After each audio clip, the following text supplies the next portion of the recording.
curious, beyond his physical growth, what has put him in contention to have a real role here to start the year? Smart, football intelligence.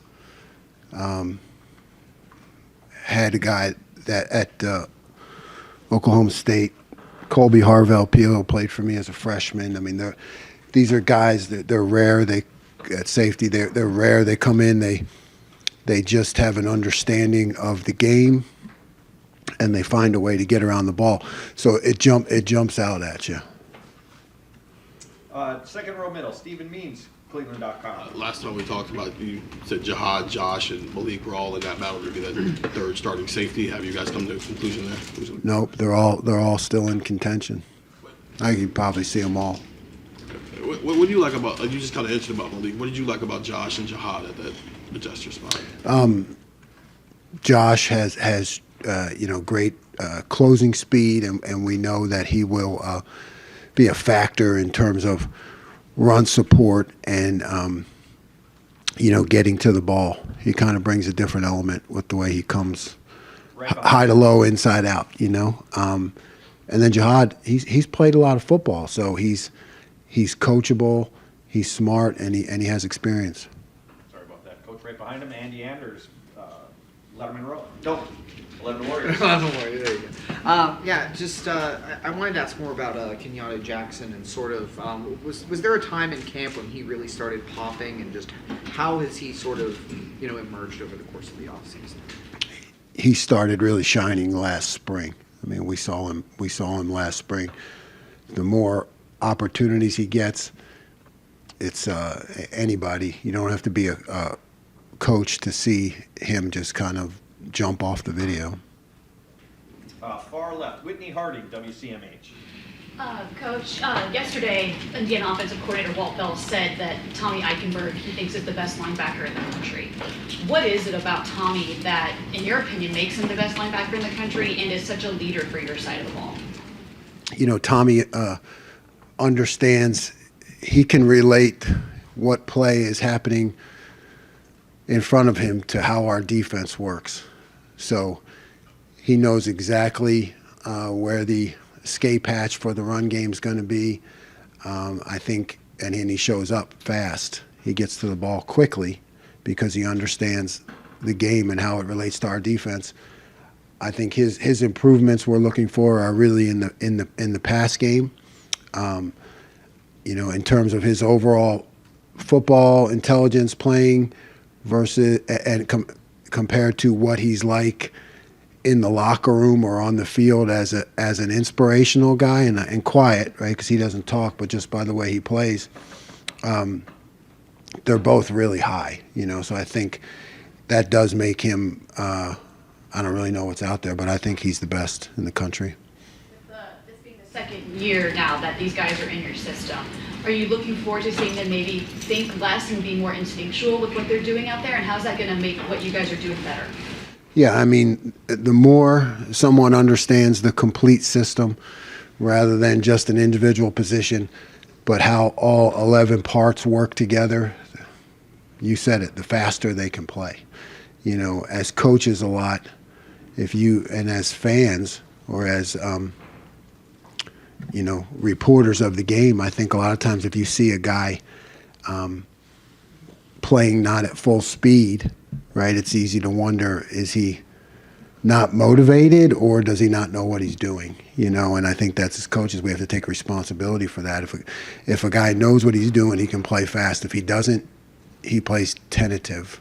That's a reflection of coaching. Second row left, Steve Hellwagon, 24/7 Sports. Yeah, Coach, it seems like there's been a lot of comments about Jack Sawyer and maybe stepping up his game and becoming perhaps a more consistent pass rushing player for you guys this year. Just have you seen that in preseason camp, and how important will that be to have him and the other guys, you mentioned Kenyatta, create that kind of pressure? Yeah. I mean, Jack, we moved him around a little bit. I mean, I think that gave him a good feel of what the defense is about in its entirety. Ultimately settled on the fact that he needs to be attacking in part of a four-down group, and he shined. He's been able to focus on one thing, And I think when you do that, your talents can really grow and develop. Those two spots, defensive tackle, do you have a pretty good rotation there of what that'll look like? Maybe two guys, 2 and 2 at each spot. Just what would that look like? Yeah, I mean, I think there's a whole grouping of guys that can play there. You know, I do, and I think we're really solid. You know, Tyleek, like I said, he's been a little. I think he's really athletic. You know, he was a little banged up, but he's back. Mike Hall is going to be really hard to handle. You know, I think we all saw that. We have to keep him healthy. Ty is a guy that you want, you know, like a stalwart of the defense. You need those guys. You need those guys on the front line that are going to take 2 blockers and are willing to do it. You know, don't sleep on Jaden McKenzie. He's a playmaker. Hero Canoe, I think, has really shined, you know, in camp. Fourth row right, Spencer Holbrook, Letterman Row. I guess on that topic, you've talked about a lot of guys and said the phrase, they're going to play a lot. How many, I know that you guys want to play a lot of depth, but how much is too much as you go into the season when it comes to not over-substituting to where guys don't get into a rhythm on the field? Well, you know, up front, I think that's it's a whole different entity.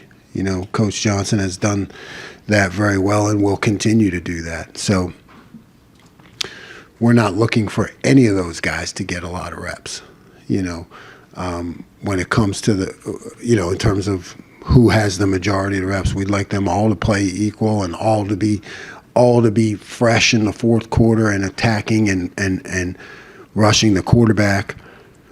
You know, when it comes to linebacker, you know, Tommy and Steele, they have to play the majority of the plays.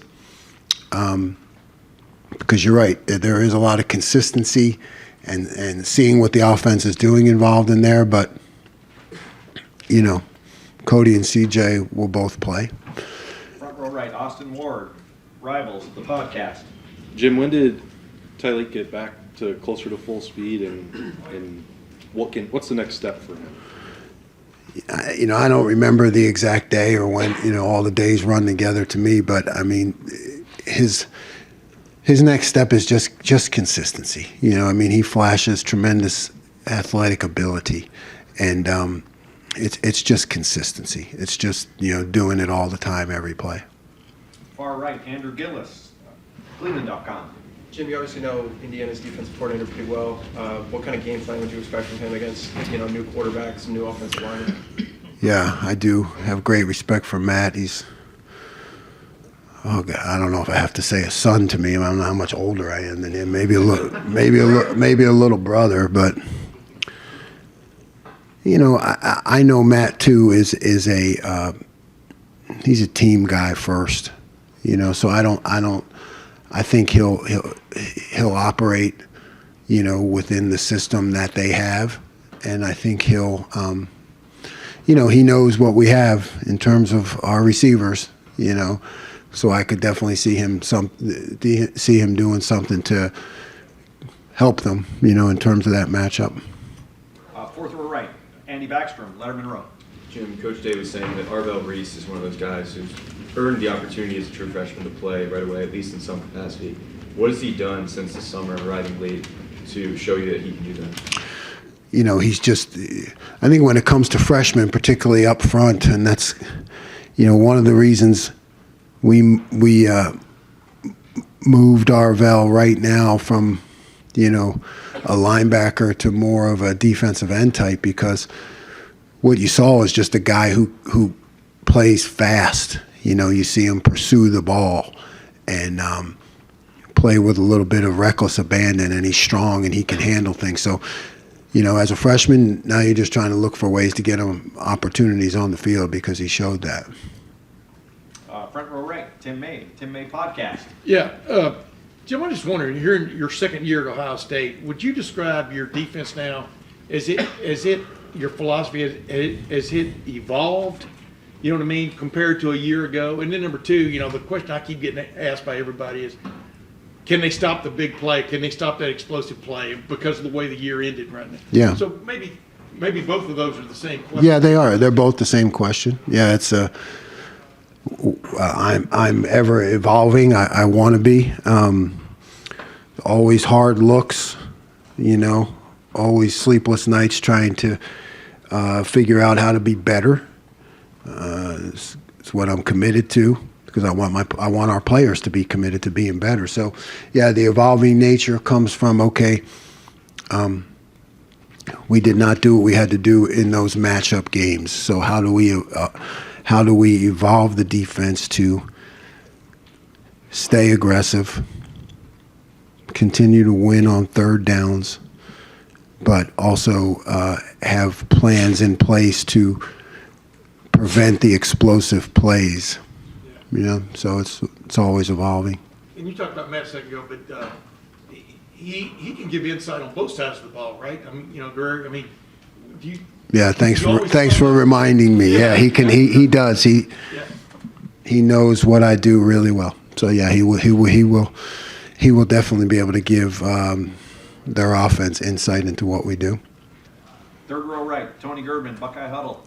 Jim, sounds like you guys will play three corners or three quarters. How do you see that happening? Is it a rotation? Is Jordan Hancock playing some nickel at times? How do you see that happening? Yeah, both of those. Yeah, we'll play. All three of them have earned playing time. I see a rotation. Maybe slide Jordan into nickel some, get him some reps there. But they all will play, and you know how it goes with corners. I think a lot. As you get through a game, it starts to become who's hot. You start to go with who's hot. So then, when you are sliding Jordan to nickel, where does Sonny then go? Sonny, he can go to different places. We can be in a 6 DB package, so Sonny can stay in there. Sonny could be in there in a linebacker capacity. There are a lot of roles to keep him involved and in the game. Front row, middle, Bill Rabinowitz, Columbus Dispatch. Jim, now that we know the starting quarterback is going to be, I'm just curious what your impressions of Kyle McCord are from going against him in practice all the time. Is that true? He's not tricking me, right? Is he?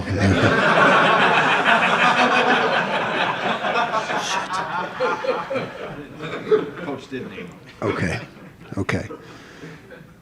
Well, he's a St. Joe prep guy, so that's my first thing, right? Right. Prep pride, so cool, cool, level-headed, doesn't make a lot of mistakes, strong arm. But really, I always look at him as that calm, collected, composed, when you're going against a quarterback like that. I think that gives everybody confidence. He's just that kind of guy. And everybody, Indiana's also going to have a new quarterback. We don't know who that's going to be. They got a bunch of new transfers. How hard is that to prepare for that offense? Because you don't know anything. Really. It's difficult. You're right. You got first game, you got new people. First game was always like, what are you going to get? Could you get triple option? Really seriously, you could get anything. So, and then you not only a new season but new people. You better be good at your fundamentals, because you just don't know what you're going to get. Did I miss anybody? Okay, I don't know if we'll be able to get to everybody. Brendan Gulick, Buckeyes Now. Hi, Coach. You talked about Tommy's, his specific traits, but specifically from his position, year 2 of your system, how important is it for you to have somebody returning in that role so that your defense is ready to go week 1? Right, we're pushing, coaching, leading Tommy to become that quarterback of the defense, to be able to, see what's happening on the field, and relate it to what I call, to understand why I'm calling it, all those things. But, you're exactly right. Second year, we want him to be the quarterback and run the show.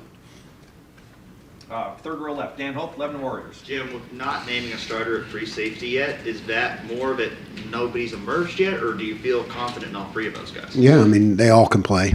But you're right. Who's going to get it? We still got a couple of days of practice left. Let's go out and see what you're made of. Go and get the position. Is there a concern at a position like that you don't have one guy solidified as a starter right now? Yes. I mean, when we know that honest truth, the rest is BS. When you have, you don't have one particular guy that you're, hey, this is our dude. There's always some thought behind it. There's always some angst behind it. Who's it going to be? What's this guy do well? What's he do well? How am I going to call it when he's in there? What am I going to call when the other guy's in there? So yeah, there's something to that. And final questions, deep left, Jeremy Birmingham, Rivals. Jim, when you have guys like Malik Hartford and C.J. Hicks and Sonny Styles, people that are just athletically maybe a little bit different than what you've had in last year, that were really ready to play, how do you balance the experience and the stability of guys like Tommy and Steele versus the upside and potential excitement, but also the potential mistakes that a guy like C.J. makes in that role? Do you see yourself maybe playing more with C.J. alongside Tommy so that you have that support system in place? Yeah, I think your point is valid. It's blend. It's a blend. It's a blend, right? You have to, the younger guys who are extremely athletic versus a veteran who is going to know exactly what he's doing. So it's always a back and forth. Don't be hard one way or the other. Let's give these guys a chance to do what they do well. Let's give those guys a chance to do what they do well. A year ago, was that, and I know for you coming into a new system and new guys, was that a bit of a challenge that you feel like you've been able to get over that hump personally to feel more comfortable playing those guys? Everything's a challenge all the time. And if I ever think I'm over the hump, then I shouldn't be here anymore. So. Coach, thank you very All much. right.